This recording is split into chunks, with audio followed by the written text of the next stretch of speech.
بسم اللہ الرحمن الرحیم. میرا نام مراد علی ہے، اسسٹنٹ ڈائریکٹر فوڈ سیفٹی. آج جو حیدرآباد میں اتوار بازار لگتا ہے تو وہاں پہ ہماری ڈائریکٹر جنرل کی خصوصی ہدایت پر آج ہم نے وہاں کا معائنہ کیا ہے. یہاں پر ہم نے کوئی 200 سے زیادہ جو فوڈ کے سٹالز ہیں اس کو ہم نے چیک کیا ہے. جہاں پہ زیادہ ارریگولیرٹیز تھی وہاں پہ ہم نے ایکشن بھی لیا ہے. اس کے علاوہ تمام کو ہم نے امپرومنٹ نوٹسز دیے ہیں. امپرومنٹ نوٹسز کے علاوہ ہم نے سب کو وارن کیا کہ اگلے ہفتے جب ہم آئیں گے تو ہمیں یہ یہاں کی جو حالت ہے وہ بہتر چاہیے. اس کے علاوہ یہاں پہ جو غیر صحت بخش مشروبات ہے یا پھر مچھلیاں ہیں اس کو ہم نے یہاں سے اٹھا بھی دیا ہے، اور اگلے ہفتے جب ہم آئیں گے تو ہم اس کو دوبارہ چیک کریں گے.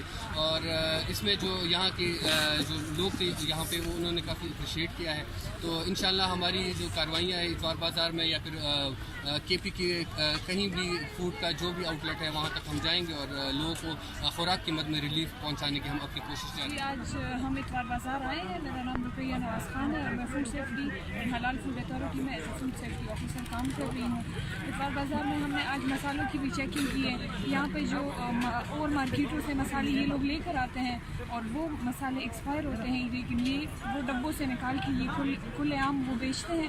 اور یہاں پہ جو ڈھابے ہیں، ہوٹلز وغیرہ ہیں چھوٹے چھوٹے، وہ بھی ان مسالوں کا استعمال کرتے ہیں. اور جو لوگ یہاں پہ آتے ہیں تو وہ بھی یہ دیکھتے نہیں ہیں کیونکہ انہوں نے وہ پیکنگ سے نکالا ہوتا ہے، اور وہی اسی میں کلرز وغیرہ مختلف نان فوڈ گریڈ کلرز جو ہیں وہ ایڈ کرتے ہیں اور وہ کھانوں میں استعمال کرتے ہیں جو صحت کے لیے بہت انہائجین ہے. میرا نام اسد علی ہے. میں کے پی فوڈ اتھارٹی میں اسسٹنٹ ڈائریکٹر کام کرتا ہوں. آج ہم ادھر آئے تھے اتوار بازار پہ. یہاں پہ ہم نے مختلف اسٹال چیک کیے، اسپیشلی چکن، فش اور گوشت.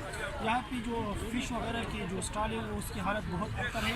اس پہ کوئی بھی وہ سیفٹی رول انہوں نے اپلائی نہیں کی، نہ کوئی برف وغیرہ ڈالا ہوا ہے. مچھلیوں کو ایسے ہی ادھر رکھا ہوا ہے اور اس انہائجینک کنڈیشن میں رکھا ہے. اس کے علاوہ چکن جو ہے اس کو وہ ذبح کر رہے ہیں اور اس کی جو کچرا وغیرہ ہے وہ اوپن انوائرمنٹ میں پھینک رہے ہیں. ان دونوں کو آج ہم نے اسپیشل انسٹرکشن لیے اور انشاءاللہ نیکسٹ جو سنڈے ہے اس پہ ہم آ کے ان کی فالو اپ کریں گے. اگر اس طرح کے حالات رہے تو اس کے تمام سامان ہم ڈسکارڈ کریں گے.